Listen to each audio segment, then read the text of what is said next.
I'm Leslea Wahl. Welcome back to Faith Through Fiction.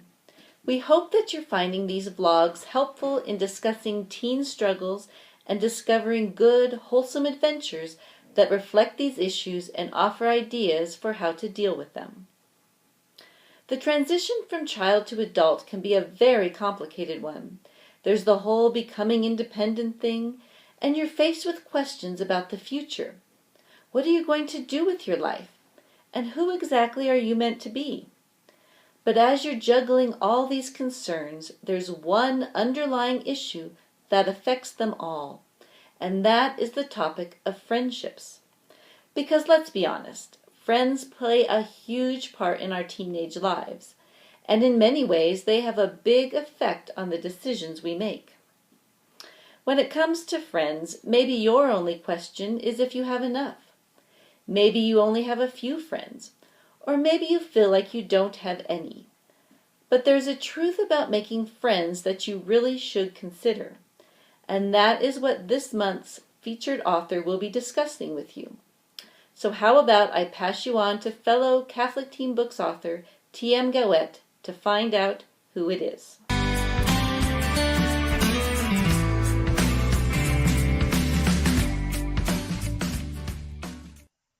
Hi, Leslea. Thanks so much. I'm so very pleased to announce that this month's featured author is A.J. Cattapan. A.J. is an award-winning author, speaker, and middle school English teacher living in the Chicago area. Her young adult novel, Angelhood, has been on Amazon bestseller in Christian teen fiction and won multiple awards, including the Moonbeam Children's Book Award, a Reader's Favorite Book Award, and the Catholic Writers Guild Seal of Approval.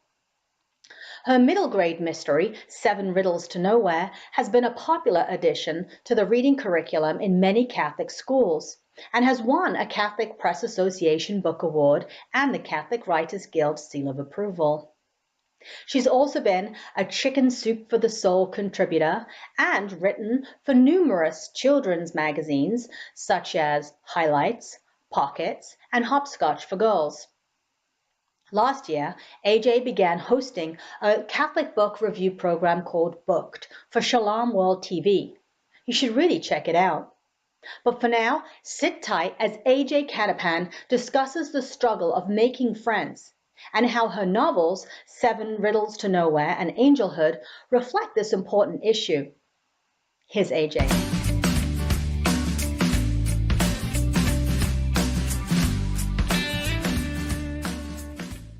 Hi, I'm AJ Cattapan, and I'm so pleased to be joining you for this edition of the Faith Through Fiction vlog series.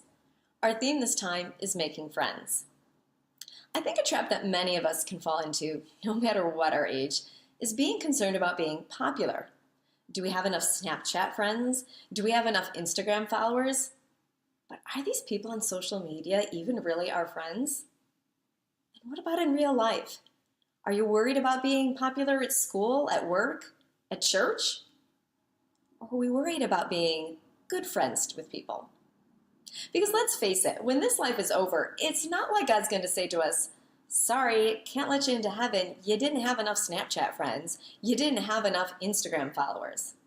No, instead, I think God's going to be a lot more concerned with how we treated one another. Were we good friends with others? Were we kind to people? Were we willing to do things for them without worrying about getting something in return? So I'd really like to challenge you today to think about the quality of your friends versus the quantity of your friends. Are you developing good friendships? In my middle grade novel, 7 Riddles to Nowhere, the main character is a 7th grade boy named Cam, who's always kind of had trouble making good friends. This is mostly because he has a condition called selective mutism. Now, selective mutism is a condition in which people are mute or silent at least some of the time. For Cam, it means he won't talk in front of adults outside of his home. So as you can imagine, that makes school really hard for him. On top of that, his mom keeps moving him around from one school to another in the hopes of finding a cure for his selective mutism. But moving schools that much just makes it all the harder for Cam to make some good friends. Finally, Cam ends up at a small Catholic school where he meets a boy named Vin. Now, Vin has his own series of quirks. But one day at recess, Vin is able to pull Cam far enough away on the playground to be away from the recess monitor and find out that Cam really can't talk. Vin then introduces him to his sister Annalyn and her best friend Nakia, and the four of them form a tight, close circle of friends. Vin, Annalyn, and Nakia are true friends to Cam. When Cam learns that he's the potential heir to a large fortune, that he can win if he's the first to solve a series of 7 riddles that lead him on a scavenger hunt through the churches of Chicago, his friends Vin, Annalyn, and Nakia volunteer to help him, even though they're not potential heirs to the fortune. Cam learns what true friends are and how to be a true friend in return, even if it means sacrificing. Now, in my young adult novel, Angelhood, we have a totally different story of friendship. The main character is a 17-year-old high school senior named Nanette. She has one true friend, and she's not overly concerned that she doesn't have a big circle of friends as long as she's got her one best friend. But when a tragedy occurs and she loses that friendship, Nanette has to learn all over again what it means to be caring for other people, even those people you might not seem to like at first. I hope these stories challenge you to think about what it means to be a good friend. And you're thinking about the quality of your friendships versus the quantity of your friendships. Keep watching this video to learn about more great Catholic Christian books that discuss the theme of making friends.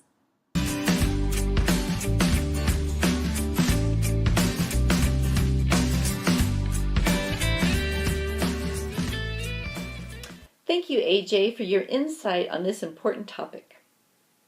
As always, TM and I have a few other book suggestions that deal with this subject. As an author of Catholic teen fiction, I really like to explore the idea of friendships in my books. In my first novel, The Perfect Blindside, the main character Jake is a snowboarding superstar. After he wins a silver medal, he instantly becomes famous. This fame causes a lot of problems for him, though. He finds that some people are jealous of his new celebrity status and no longer want to hang out with him. And then there are others who only want to be his friend because he is now famous, and not because they actually know him. He really struggles to find true friendships and people who care for him. This theme also appears in my novel, An Unexpected Role, which is right here. The main character, Josie, has dreamt for years about being part of the in crowd at her school. When something happens, she is suddenly the brunt of their jokes and bullying, which completely destroys any chance of being part of the popular group. As she struggles with this realization, she receives a piece of advice that anyone could benefit from. She is told that real, genuine friends are the people that you can confide in, the ones you feel comfortable with in sharing your concerns, beliefs, and dreams without fear of them making fun of you or telling other people. For Josie, her youth group becomes a great place for her to turn. And another great set of books about friendships is Andrea Joy Rodgers' St. Michael the Archangel Academy series.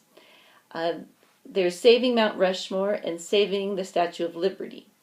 In these books, you're introduced to a group of middle school kids that are placed together on a team. Now, this is no regular team. This is a group of kids who must work together to help save national monuments from individuals that want to destroy them.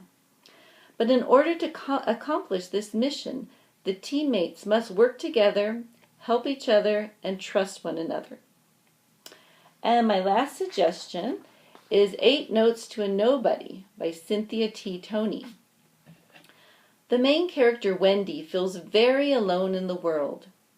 In an attempt to make friends, she takes a very proactive approach to meeting new people. Through this, she not only learns to recognize a person of character as a potential and quality friend, but she learns how to become a better person with whom others will want to be friends with. So those are my suggestions. TM, what do you have lined up? Thanks, Leslea. I love that list. Here are some of my suggestions. First, Roland West Loner. It's the first in Theresa Linden's West Brothers series, and this is very much a story about friendship. In fact, the whole series is. Roland lives in a castle-like house and has traveled all his life, so he's really not had much of a chance to make or keep friends. Plus, he's new to River Run High, friendless, and the subject of cruel rumors. He would trade anything to have a good friend, but he's not sure whom he can trust. And as the story progresses, Roland has to learn to overcome his fear of making friends. In Mandy Lamb and the Full Moon by Corinna Turner, Mandy, who happens to be part girl, part sheep, understands what it's like to feel like an outcast because she's so different herself. It's not easy making friends when you don't fit the social norms of society, but Mandy's not looking to fit in or be popular or be surrounded by a multitude of people. Rather, she's happy to make a few quality friends, even if they're unusual or social outcasts themselves. In the first book of my Faith in Kung Fu series, Freeing Tanner Rose, you can see the contrast between Gabriel's friends and Tanner's. Where Tanner, a Hollywood starlet, finds false comfort surrounded by fake friends in a superficial world, Gabriel, a country boy devoted to the Lord, is content with a few good friends who share his faith and who he can rely on. Where Tanner's friends lead her further into her shallow existence, Gabriel's friends help him grow in his faith. In the second book of the Faith in Kung Fu series, Saving Faith, we see Faith, the sister of Gabriel's best friend Adam, feeling restricted in her usual circle of friends. They're quality friends, especially her best friend Nina, but she finds them restricting, and so she looks beyond to a more worldly offering and gets a taste of popularity. But it's only later, when her antics lead to dangerous consequences, that she realizes who her true friends really are. Friendships are very important at any stage of your life. Friends give us a sense of belonging, but oftentimes we feel that the number of friends we have define us or validate us as a person. So if you're someone who doesn't have any friends, or maybe you only have one or two, you may question yourself, asking if there's something wrong with you because you're not popular. Making friends is not easy at any age, even as an adult, but as AJ stated, making friends is not about surrounding ourselves with as many people as possible. Rather, our goal should be to find the kind of friends who are not only fun to hang out with, but who strengthen us when we're feeling weak, who comfort us in times of sorrow, and who guide us along the difficult path of godliness when we're tempted to stray. And in many cases, these kinds of friends are few. And that's okay. And in finding these quality friends, we must also remember something more important. And that is that to have a friend or friends of quality, we too must be the same. Because true friendship is not just about having quality friends, it's about being a quality friend. Sirach 6:14-16 reminds us that faithful friends are a sturdy shelter. Whoever finds one finds a treasure. Faithful friends are beyond price. No amount can balance their worth. Faithful friends are life-saving medicine. Those who fear God will find them. We've all struggled with finding real friends that we can trust. They can be hard to find, but there are good people out there. So if you struggle with finding true friendships, don't despair. Just keep searching and being the kind of friend you hope to find. And that's it. Thanks for joining us for Faith Through Fiction. Until next time, check out more of our exciting, edifying titles on CatholicTeenBooks.com. Like us on Facebook, follow us on Twitter, and sign up for our monthly newsletter. From me, T.M. Gaouetter, and fellow Catholic Teen Books author Leslea Wahl, God bless.